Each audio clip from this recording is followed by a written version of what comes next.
Hello everyone, and welcome back to another episode of Noob's Tricks for Dungeon Mastering. In this episode, we're going to look at how to make sure fights stay interesting and immersive.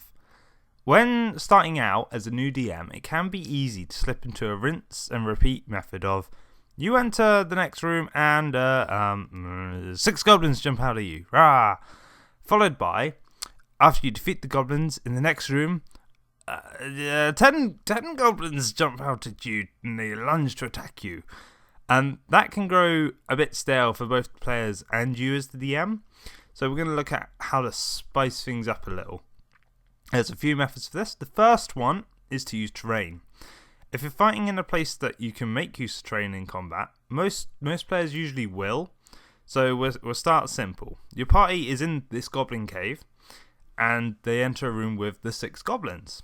So let's just say there's a large fire pit in the middle that can act as a hazard or weapon for both parties. Maybe one of the goblins grabs a burning plank in the middle of the fight to swing around at the players. Or the players could just shove the goblins into the fire. And then we could take it a stage further. So fires are pretty common, so they're easy to have. But maybe these goblins have some explosive oil jars laying around the place. The players can just hack and slash their way in if they want, or they could try and throw one of these jars at the fire to just cause this big old explosion and make some havoc.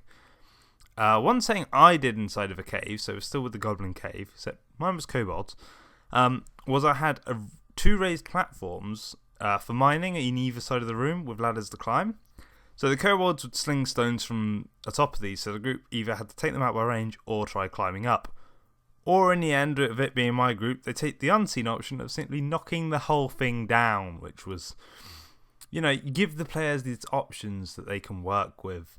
And if there is interactable terrain, they will use it. Most of the time anyway, Can't always rely on the players, but most of the time they'll make something interesting happen.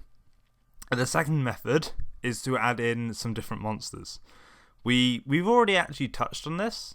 Because of that goblin who grabbed the burning log, that makes him a bit different. So you could have one or more of these enemies that differ from the rest of the group every now and again. So like, maybe you're fighting a group of elves. Most of them have swords or spears and things like that. But maybe one of them has a whip that can use to try and entangle around an enemy. And, that could make him a bit of a focus or a avoidance for the group. Or maybe one of the orcs in the group is just, he's got a bit of extra character. He's a bit more aggressive.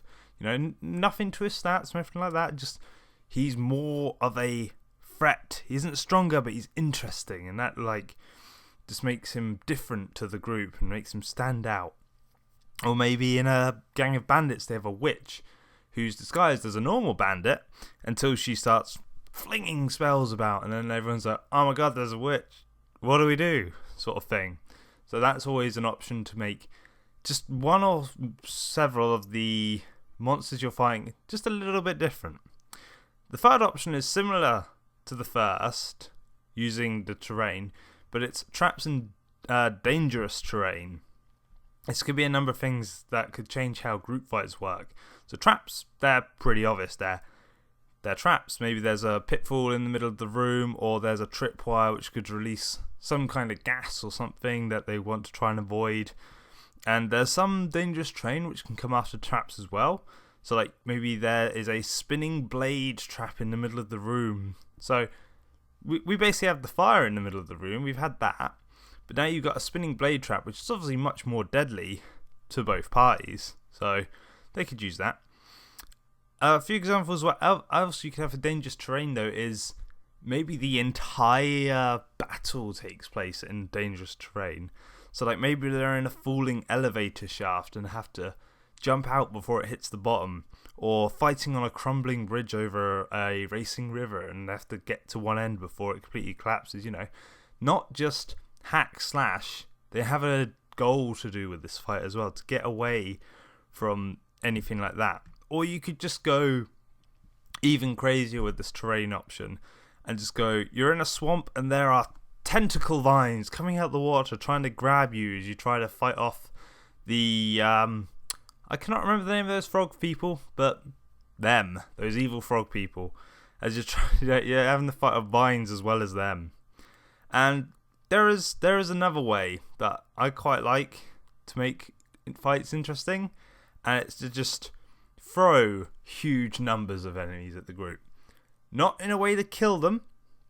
The point is not to overwhelm them, but let them rack up their own kill count. Because a lot of players like fighting, and having their character kill a lot of enemies is satisfying for a lot of people. So, you just make these monsters count as minions, and while I actually haven't seen that much about minions in the official rulebook, what a lot of people do for minions is when a player rolls a hit for their damage, if they hit, they've killed that minion. They can describe how they dispatch that minion, move on to the next one. They can still take, obviously, the same amount of damage that a normal monster would hit. So, like if you're doing minion orcs, they'd still do normal orc damage, but there's so many of them they just die. Because that sounds really threatening, because like there's 100 orcs, but you can't have physically 100 orcs around one person. The most you could really have is 4. And, you know, if there's this big battle going on, they're not all going to be raring to go. So you don't have to worry too much about overwhelming the players, as long as you like have an end, a way for them to get out or to win, or some condition that allows them to escape this overwhelming situation, but let them get their kill count first, because they'll definitely enjoy that. But if you're planning a prolonged battle, like a battlefield skirmish or like a war setting, throw in a couple of stronger opponents as well. So going back to the opponents that stand out, this is similar, except these are like the commanders, the chiefs. These are the ones that won't die in one hit. So maybe your barbarian ends up having a one-on-one with this orc commander or something like that, while everyone else is just slaughtering the regular orcs all around them. So a good example of this in movies is in Lord of the Rings. In the Fellowship of the Ring, Aragorn at the end of the film kills so many Uruk-hai, and then he ends up fighting off against Lurtz, and that fight is just, it goes on, that fight. So things like that, just to make things interesting. With all that said, however, remember, not every fight needs to have this amazing complex system of rules, or in a setting full of craziness. Simple tavern brawls can always be fun for some characters, and sometimes your characters end up just having to fight through some average Joe enemies to get to the big boss. So just take the situation in hand.